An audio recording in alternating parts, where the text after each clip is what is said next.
नमस्कार, बहुत स्वागत है आपका। मैं हूं रीनू यादव। सबसे पहले बात, शाजापुर के सरकारी अस्पताल में इलाज की जगह हो रहा था झाड़ फूंक, वह भी अस्पताल स्टाफ की मौजूदगी में। पूरी खबर देखिए इस रिपोर्ट में।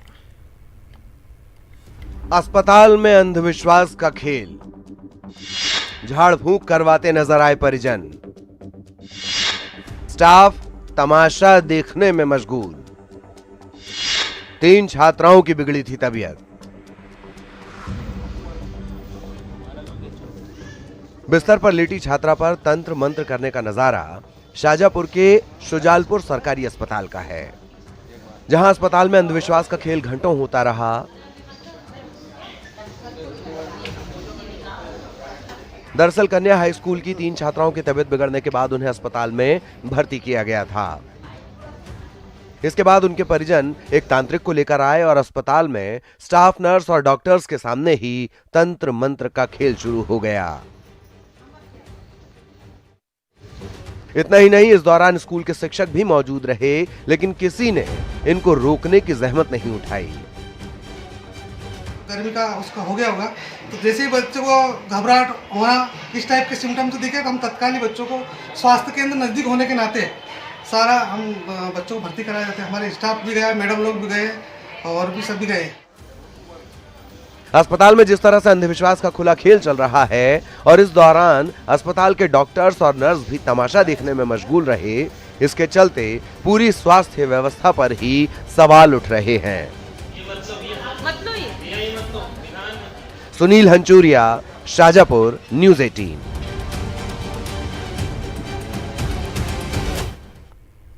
आस्था पर अंधविश्वास भारी। जी हां, सीधी में आज कुछ ऐसा ही हुआ, जहां जिला पंचायत के सामने स्थित एक नीम के पेड़ से अचानक दूध जैसा तरल पदार्थ निकलने लगा और लोग इसे चमत्कार मानते हुए पूजा अर्चना करने लगे। नीम के पेड़ से इस तरह दूध की धारा और तरल पदार्थ निकलने को लोग शीतला माता की प्रसन्नता मान रहे हैं। भीड़ बढ़ती देख ट्रैफिक पुलिस ने लोगों को वहां से खदेड़ा और पेड़ के चारों तरफ बैरिकेड लगा दिए गए। निकल रहा है, गंगा धारा निकल रही है माता के। हाँ। देखा गंगा धारा कहा कि दूध कहा? गंगा धारा दूध हवे का, यहीं धारा बह रही है, दूध बह रही है। कहाँ से निकल रहा है? शीतला माता नीम के पेड़ से। रिटायर्ड आईएएस अधिकारी आजाद सिंह डबास ने सीएम कमलनाथ के बाद अब नेता प्रतिपक्ष गोपाल भार्गव को चिट्ठी लिखी है। यह चिट्ठी उन्होंने हनी ट्रैप मामले को लेकर नेता प्रतिपक्ष गोपाल भार्गव को लिखी है। चिट्ठी में आजाद सिंह डबास ने गोपाल भार्गव के उस बयान को आधार बनाया है जो कुछ दिनों पहले उनके सोशल मीडिया अकाउंट के जरिए सामने आया था। गोपाल भार्गव ने दावा किया था कि उन्हें ऐसे 8 अधिकारियों के वीडियो की जानकारी है जो हनी ट्रैप में शामिल हैं।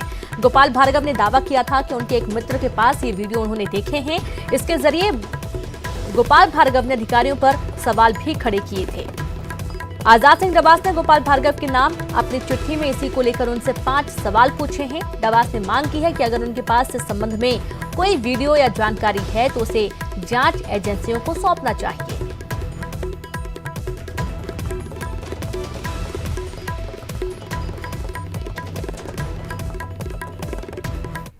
प्रदेश में ओबीसी आरक्षण पर हाईकोर्ट के आदेश के एक दिन बाद महाधिवक्ता ने हाईकोर्ट में आवेदन दाखिल कर जल्द सुनवाई की मांग की है।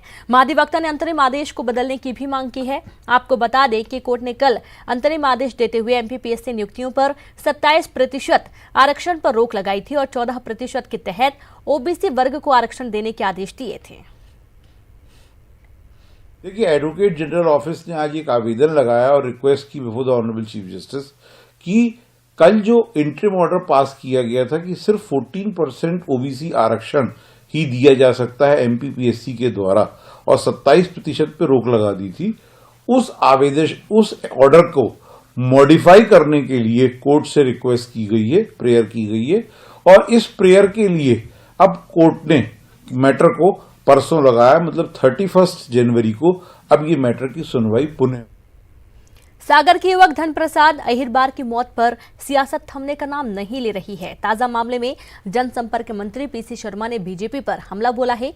मंत्री शर्मा ने कहा कि बीजेपी के शासनकाल में दलितों पर ज्यादा अत्याचार हुए। जहां तक कमलनाथ सरकार का सवाल है, सरकार ने घटना पर एक्शन लिया है।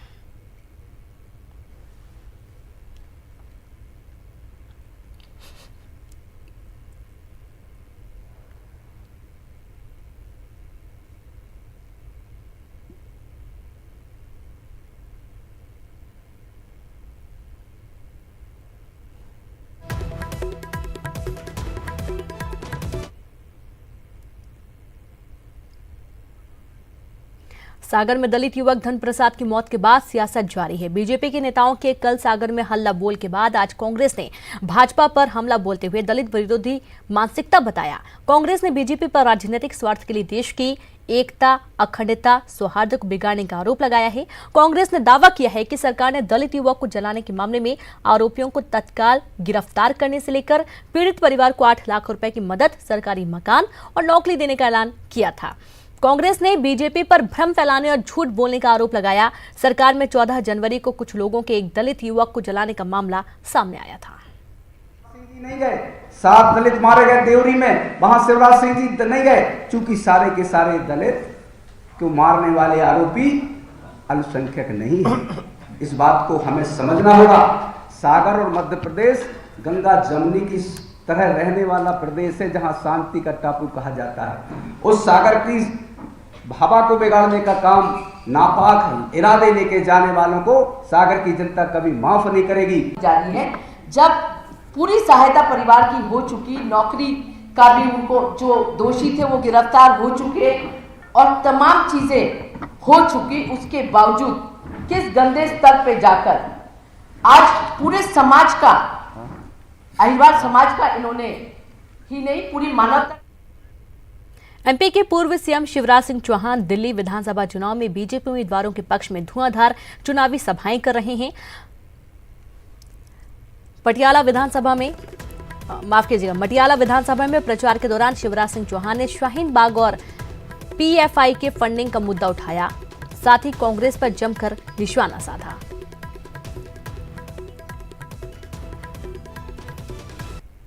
कोमल है, अब सरजिल इमाम गिरफ्तार है और देश के खिलाफ जो भी इस तरह की साजिश करेगा, टुकड़े टुकड़े की बात करेगा, वो काल कोठरी में ही सड़ेगा। जी सर, शाहीन बाग जो है वो दिल्ली में लगातार लोग प्रोटेस्ट कर रहे हैं। देश भर में जगह जगह शाहीन बाग बनाया जा रहा है, वैसा प्रोटेस्ट किया जा रहा है। उनके लिए आप क्या कहना चाहते हैं? भ्रम फैला के देश को दंगों और हिंसा की आग में झोंकने की कोशिश है, केवल वोट बैंक मजबूत करने के लिए। लेकिन मैडम सोनिया गांधी और राहुल बाबा, सीए तुमने पढ़ा? एक लाइन पढ़ी है सीए की, बता तो दो कहां लिखा हुआ है कि भारतीय मुसलमानों को बाहर निकाला जाएगा। केवल भ्रम फैला रहे हैं, इसलिए कि एक वोट तो हमारे पास कम से कम रहे। ये ज्यादा दिन तक तुम्हारे बहकावे में नहीं आने वाले। देश को तोड़ने की साजिश करने वालों का साथ दे रही इस समय कांग्रेस ऐसी हरकतें करके, और ये बर्दाश्त नहीं किया जाएगा। उज्जैन के मेडिकल छात्रा और उसकी मां की कोरोना वायरस रिपोर्ट निगेटिव आई है, जिसके बाद उनको अस्पताल में छुट्टी दे दी गई। आपको बता दें कि दोनों को कोरोना वायरस का संदिग्ध मानते हुए स्वास्थ्य विभाग की टीम ने अस्पताल में भर्ती कराया था और उनके खून के नमूने पुणे स्थित लैब में टेस्ट के लिए भेजे गए थे, जहां से उनकी रिपोर्ट आ गई है, जिसमें किसी भी प्रकार से वायरस से पीड़ित होने की जानकारी सामने नहीं आई है। थ्रोट स्वैब की रिपोर्ट आ गई है और बड़ा हर्ष का विषय है कि उसमें कोरोना वायरस के कोई लक्षण नहीं मिले। इस तरह से जो शहर में पिछले 2 दिनों से एक डर व्याप्त था वो भी खत्म हुआ और स्वास्थ्य विभाग की अलर्टनेस से कम इस विषय में लोगों में भी जन जागृति आई है। कुछ नहीं, ये गवर्नमेंट ऑफ इंडिया की तरफ से एक स्क्रीनिंग थी। स्क्रीनिंग मेरी पहले एयरपोर्ट पर टर्मिनल पर नहीं हो पाई थी, इसलिए अभी थर्मल स्क्रीनिंग यहाँ पर हुई है। उसमें कोई दिक्कत वाली बात भी नहीं थी, बस कोऑर्डिनेट करना था गवर्नमेंट के साथ, तो स्क्रीनिंग कराई थी। अभी आइसोलेशन में थे 1-2 दिन, क्योंकि ये जो भी कह सकते हैं अपन नॉर्म्स थे इसके, तो सब वो भी नॉर्म्स भी फॉलो कर लिए। आप फ्री हैं, क्या कहना चाहेंगे आप? रिपोर्ट नेगेटिव रही, अब मैं फ्री हूँ, अभी अब कोई प्रॉब्लम भी नहीं है आगे इसकी। मंदसौर में किसान आंदोलन के दौरान दर्ज मामले सरकार ने वापस लेने का फैसला किया है और इसमें से कुछ प्रकरण कोर्ट में खात्मे के लिए पुलिस की ओर से भेज भी दिए गए हैं। जहां एक और इस मामले को लेकर कांग्रेस ने इसे वचन पत्र का हिस्सा बताया, वहीं बीजेपी इस मामले पर बचती हुई नजर आ रही है। बता दें कि इस गोलीकांड से जुड़े 64 लोगों पर दर्ज केस को पुलिस ने खत्म कर दिया है।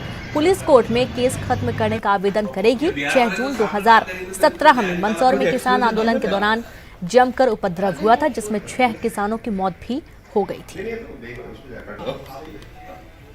में वापस हो गए और क्या प्रक्रिया चल रही है? देखें, किसान आंदोलन में आपको ज्ञात होगा कि लगभग 100 के आसपास से मामले दर्ज हुए थे और उसमें से जो भी प्रक्रिया होती है उस अनुसार विवेचना उन पे की गई। उसके बाद जो चालान योग्य थे, कुछ मामलों में चालान लगा है, वो शासन के द्वारा कुछ वापस लेने की प्रक्रिया उसमें अभी जारी है, चल रही है। न्यायालय में भी कुछ पेंडिंग है। साथ ही पुलिस विवेचना में कई सारे मामले पेंडिंग थे, कुछ में भी खात्मे गए हैं, तो वो प्रक्रिया विभागीय है, वो इस कार्रवाई को अभी अग्रिम कार्रवाई की जा रही है। तो उस दिशा में काम करे ताकि गौं की सेवा हो सके। और इस वर्ष जो अतिवृष्टि हुई है, उस अतिवृष्टि से किसानों को मुआवजा वितरण करने का काम सरकार को करना था, वो अभी तक भी 20-25% किसानों को मुआवजा वितरण नहीं कर पाई है। उस दिशा में सरकार किसानों को मुआवजा वितरण करे और इस वर्ष का फसल बीमा भी किसानों को मिल जाए, उसके लिए प्रदेश के कूनो, पालपुर और नौरादेही अभ्यारण्य में अब जल्द चीता रफ्तार बढ़ता हुआ नजर आएगा। 72 साल पहले विलुप्त हो चुके चीता को प्रदेश में बसाने के लिए सरकार ने कवायद तेज कर दी है। सुप्रीम कोर्ट के मंगलवार को अफ्रीका से चीता लाकर देश में बसाने को मंजूरी देने के बाद प्रदेश सरकार हरकत में आ गई है। अफ्रीकी चीतों को बसाने के लिए सरकार की कवायद पर वन मंत्री उमंग सिंघार ने बात की। संवाददाता अनुराग श्रीवास्तव ने। प्रदेश के कूनो, पालपुर और नौरादेही अभ्यारण्य में फिर से चीते दौड़ते हुए नजर आ सकते हैं। सुप्रीम कोर्ट ने इस दोनों जगह पर चीतों को बसाने के प्रस्ताव को मंजूरी दी है और प्रदेश के वन मंत्री उमंग सिंघार हमारे साथ मौजूद हैं। सर, लगातार हम कोशिश कर रहे थे कि चीतों का पुनर्वास मध्य प्रदेश में हो, अब सुप्रीम कोर्ट ने भी हरी झंडी दी है, आगे क्या? निश्चित तौर से भी प्रदेश के लोगों को बधाई कि एक वाइल्ड लाइफ जो उसमें एक नया अध्याय जुड़ने वाला है चीते का, जिसे हम नामीबिया से लाने की योजना बना रहे हैं। अब चूंकि कि 2012 में जब भारत सरकार ने इससे गजट नोटिफिकेशन किया था, उसके बाद चूंकि कोर्ट में कई दावे आपत्तियां रही, फिर दोबारा सुप्रीम कोर्ट ने आदेश दिए, एक समिति बनाई, तो इसकी रूपरेखा बना के जल्दी से जल्दी आपको बताई जाएगी और उम्मीद करता हूं जल्दी चीते आएंगे। कौन कौन से अनुकूल जगह हैं सर मध्य प्रदेश में? यदि हम बात करें तो कहां पर उनके लिए अनुकूल जगह हो सकती है? जैसा भारत सरकार ने सजेस्ट किया है, पालपुर, कूनो और नौरादेही, इस दो के लिए उन्होंने उचित स्थान बताया। सर, कोई प्रस्ताव हमने पहले से भी तैयार किया था कि कितने चीते लाए जाएंगे अफ्रीका से, किस तरीके से लाए जाएंगे? देखिए, अभी प्रस्ताव तो कई बनते हैं, लेकिन अमली जामा पहनना महत्वपूर्ण है। तो अब जो प्रस्ताव बनेगा, अमली जामा पहन के बनेगा, वो फाइनल बनेगा। तो सर, क्या माने कब तक इसको लेकर हम पहल करेंगे आगे? कुछ किस तरीके के कदम? शुरुआत कर दी डिपार्टमेंट ने और आने वाले आपको 1 महीने के अंदर इसकी क्या अपडेट्स है मैं आपको अवगत कराऊंगा। तो सर, कूनो, पालपुर में भी ये तय हो गया कि गिर के लाइन नहीं बसाए जाएंगे? नहीं, ऐसा तो कहा नहीं। और चूंकि नरेंद्र मोदी जी को चिट्ठी लिखी थी, नरेंद्र मोदी जी ने उस चिट्ठी का जवाब घुमा फिरा के दिया, तो ये तो मोदी जी नहीं चाहते, हम तो चाहते, हमने तो अनुरोध किया था उनसे। तो प्रदेश में अब चीतों को बसाए जाने को लेकर राज्य सरकार भी सुप्रीम कोर्ट के फैसले के बाद हरकत में है और प्रदेश के वन मंत्री का कहना है कि अगले 1 महीने में इसको लेकर सरकार कवायद तेज कर देगी। कैमरामैन मनीष सिंगर के साथ अनुराग श्रीवास्तव, न्यूज़ 18 भोपाल। ब्रेक के बाद एक बार फिर से आप सभी का स्वागत है। टीम इंडिया के पूर्व कप्तान महेंद्र सिंह धोनी आजकल भले ही टीम इंडिया में ना खेल रहे हों, लेकिन उनके चाहने वालों में कमी नहीं आई है। आप खुद ही देख लीजिए।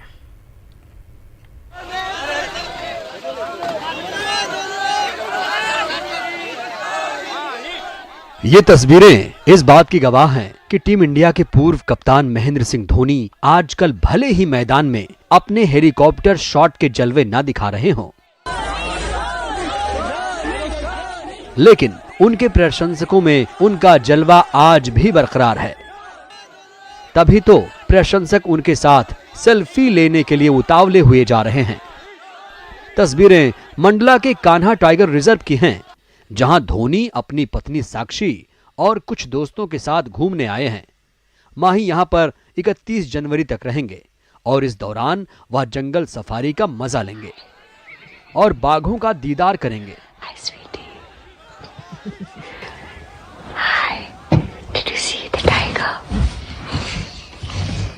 धोनी परिवार और दोस्तों के साथ कान्हा टाइगर रिजर्व में लंबी सफारी करेंगे। उनका एक दिन जंगल में ही कैंप करने का कार्यक्रम है। धोनी का किसी से भी मिलने का कार्यक्रम नहीं है। धोनी इस समय टीम इंडिया से बाहर चल रहे हैं। हालांकि उनके T20 वर्ल्ड कप में खेलने की पूरी संभावना है। बहरहाल धोनी इन सब चिंताओं से दूर कान्हा में फुल मस्ती के मूड में नजर आ रहे हैं।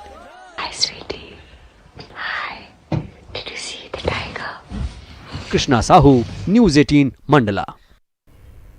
महात्मा गांधी की पुण्यतिथि पर 30 जनवरी को मिंटो हॉल में 1.25 करोड़ हनुमान चालीसा का पाठ होने जा रहा है। मुख्यमंत्री कमलनाथ को पोस्टर में राम भक्त हनुमान बताया गया है। मिंटो हॉल में शाम 6 बजे से 8:30 बजे तक पाठ होगा। हनुमान चालीसा पाठ के पोस्टर पीसीसी से लेकर बोर्ड ऑफिस चौराहे तक लगे हुए हैं। गांधी की पुण्यतिथि यानी 30 जनवरी के दिन मिंटो हॉल में हनुमान चालीसा का पाठ होने जा रहा है। कमलनाथ सरकार यानी मुख्यमंत्री कमलनाथ हनुमान चालीसा का मिंटो हॉल में पाठ कराने जा रहे हैं और 30 जनवरी के दिन शाम 6 बजे से 8:30 बजे तक करीब 1.25 करोड़ हनुमान चालीसा पाठ कराया जाएगा।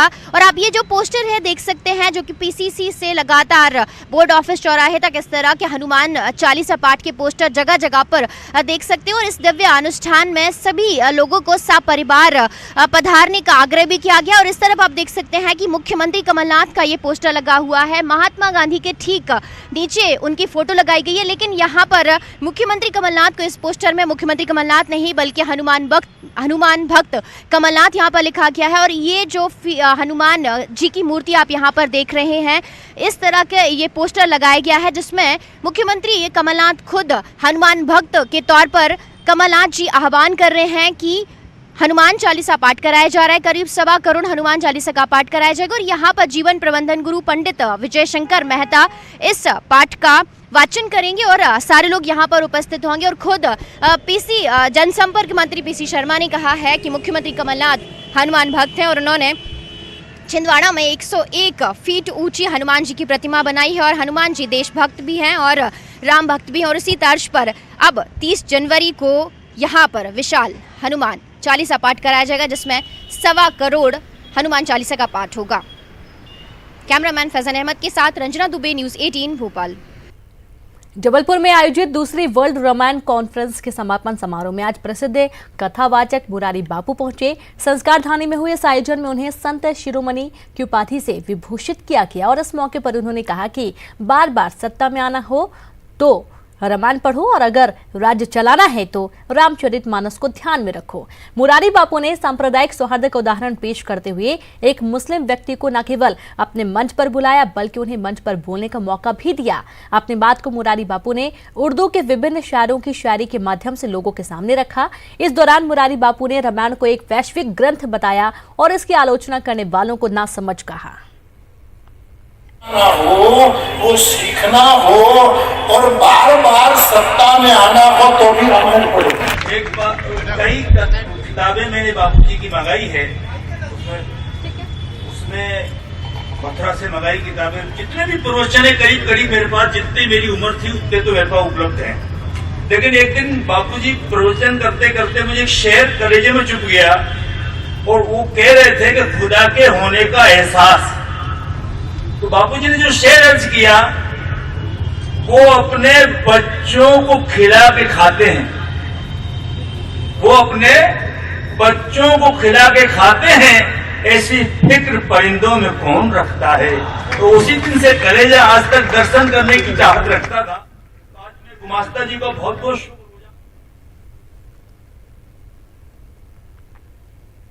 5 वक्त का नमाजी हूँ, नमाज पढ़ता हूँ, लेकिन राम कथा करता हूँ। और मैं कहता हूँ कि नमाज छोड़िएगा मत। आपका स्वधर्मे निधनम श्रेया पर धर्मो भरा, अपना स्वधर्म अपनी बंदगी का मार्ग मत फारूक साहब। नमाज पढ़िएगा, लेकिन नमाज पढ़ने में रामायण आपको बहुत मदद करेगी। और साथ ही दमोह से बड़ी खबर, कक्षा 9वीं की स्कूली छात्रा का स्कूल के पास से अपहरण हो गया। जिले में एक स्कूली छात्रा के अपहरण का मामला सामने आया है, जिसमें बताया जाता है कि सिटी कोतवाली अंतर्गत निर्माण के सामने सरस्वती शिशु मंदिर की कक्षा 9वीं की छात्रा कल स्कूल गई हुई थी और जब स्कूल से घर के लिए वापस हो रही थी तब स्कूल के पास से अज्ञात लोगों के द्वारा उसका अपहरण होने का सनसनीखेज मामला सामने आया। घटना के बाद परिजनों ने कोतवाली थाना पहुंचकर मामला दर्ज कराया था, जिसके बाद 24 घंटे से भी ज्यादा बीत जाने के बाद कोतवाली पुलिस छात्रा का कोई सुराग नहीं लगा पाई। कोतवाली पुलिस द्वारा चौक चौराहों पर लगी हुई सीसीटीवी फुटेज को खंगाला जा रहा है। वहीं इस संबंध में पुलिस अधीक्षक का कहना है कि वे जल्द ही इस मामले का खुलासा कर देंगे।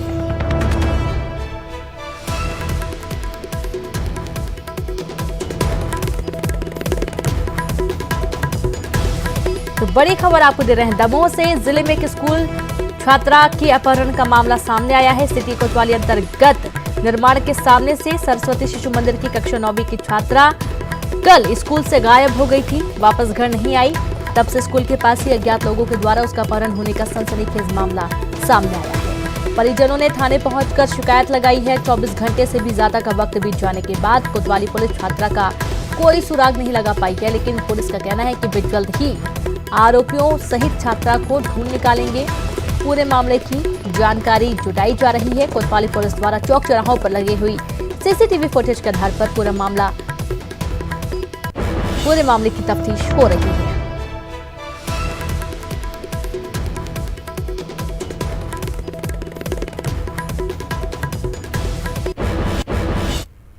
और इसी के साथ इस बुलेटिन में इतना ही। नमस्कार।